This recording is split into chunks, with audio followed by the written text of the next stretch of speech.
Isang mapagpalang araw ng November 8 po kabayan, update lamang po tayo dito po sa napakamapanganib na ngayon na Bagyong Marce.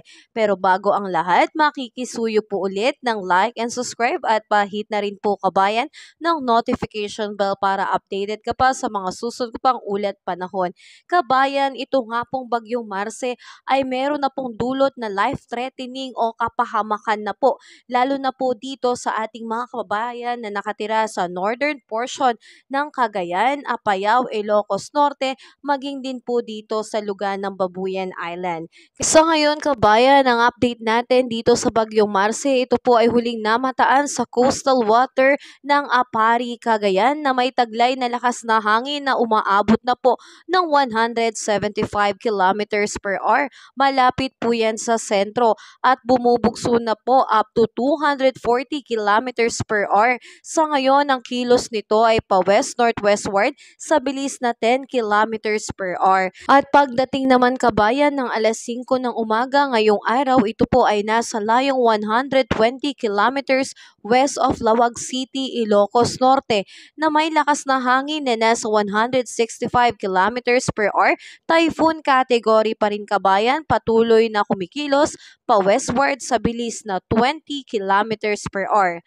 Pagdating naman sa hapon, 5 p.m. ngayong araw din po, ito po ay medyo lalayo na po sa kalupaan ng ating bansa. Ito po ay nasa layong 335 km west of Batac, Ilocos Norte. Ito po ay may maximum sustained wind na po na abot na po ng 150 kilometers per hour at inaasahan natin kabayan patuloy po itong nasa typhoon category pero papalabas na po ng Philippine Area of Responsibility. Magandang balita yan kabayan dahil by afternoon o posibleng gabi, kabayan abutin pa ng gabi, tuluyan na pong lalabas ito ngayong araw ng Philippine Area of Responsibility.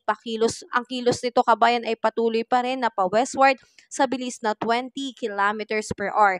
Pero expect natin kabayan na patuloy natin itong imo-monitor hanggang November 12 dahil meron pa rin pong epekto ang extension nito sa ating kalupaan lalo na po dito sa extreme northern Luzon and the northern Luzon kabayan. At dahil din po sa life-threatening o kapahamakan na maaring maidulot nitong Bagyong Marce kabayan, meron pong nakataas na signal number 4 dito po sa malaking bahagi ng northern portion ng Cagayan. Narito po ang mga espesipikong lugar at ganun din dito sa northern portion ng Ilocos Norte. So pwede nyo po i-post kabayan at makikita nyo po dyan yung mga espesipikong lugar na apektado ng signal number 4. So malakas na bugso ng hangin at malakas na ulan po ang asahan.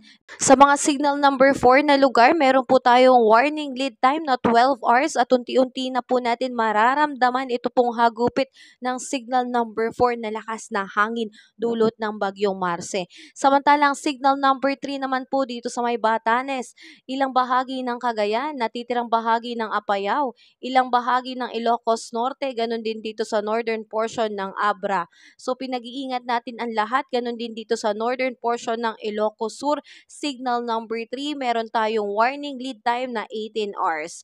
Signal number 2 naman kabayan, dito po sa northern and central portion ng Isabela.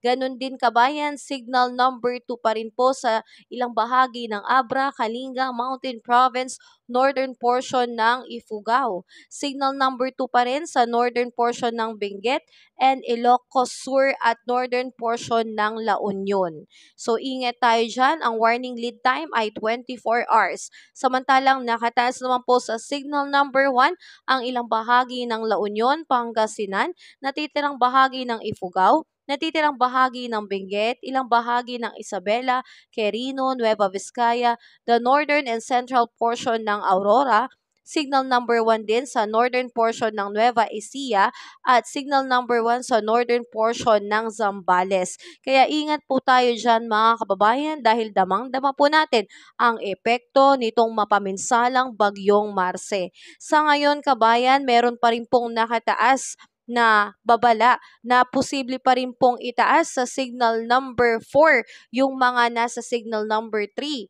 Samantalang yung mga nasa signal number 2 pwedeng maging signal number 3 dahil patuloy pa rin pong lumalakas although nag-e-exit na po ng Philippine Area of Responsibility. Unti-unti na pong lumalabas, kabayan, pero palakas o malakas pa rin po itong dulot na bugso ng hangin ng Bagyong Marce. Samantalang pagdating po sa mga lugar na pwedeng maapektuhan ng strong to gale gust o bugso ng hangin itong Bagyong Marce ngayong araw, apektado pa rin po ang Batanes, Cagayan, including Babuyan Island, Isabela at Ilocos Region.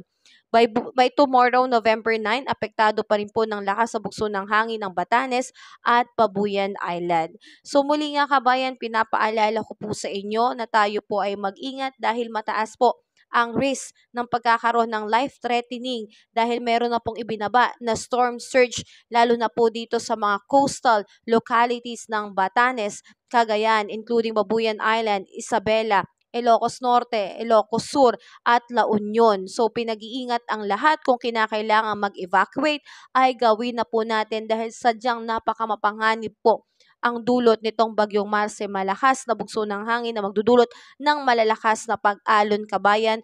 Kaya meron pa rin pong nakataas na gale warning signal lalo na po dito sa seaboards po ng Northern Luzon and Western seaboards ng Central Luzon. So, posibleng umabot up to 12 meters dito sa seaboards ng Babuyan Island, Ilocos Norte, northern seaboards ng mainland Cagayan.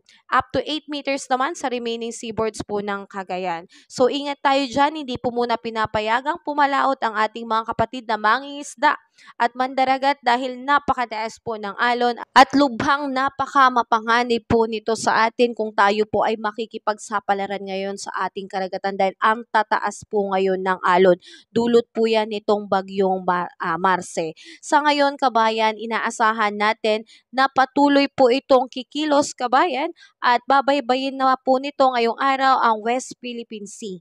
Ngayong umaga magsisimula po yan. And as estimated nga po ng Pag-asa, kabayan, posible pong lumabas ito ng Philippine Area of Responsibility mamayang afternoon, hapon hanggang gabi. So antabayanan natin nawa tuluyan na po talagang lumabas ng PAR itong si Bagyong Marce.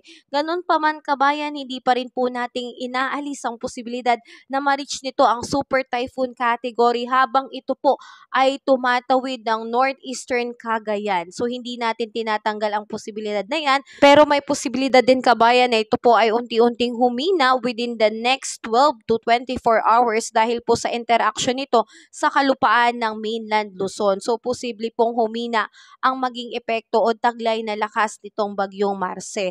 So kabayan, asahan natin, kabayan, na unti-unti na po itong lalabas ng Philippine Area of Responsibility, pero sa paglabas nito, kabayan, may mga sama na naman po ng panahon na nag-aabang na papasok sa loob ng Philippine Area of Responsibility. Yun po yung antabayanan natin, kabayan. Kaya patuloy po tayong mag-antabay sa ating ulat panahon at i-update pa po kita, kabayan. Kaya makikisuyo ulit ng iyong like and subscribe at pahit na rin po palagi ng notification bell para updated ka pa sa aking ulat panahon.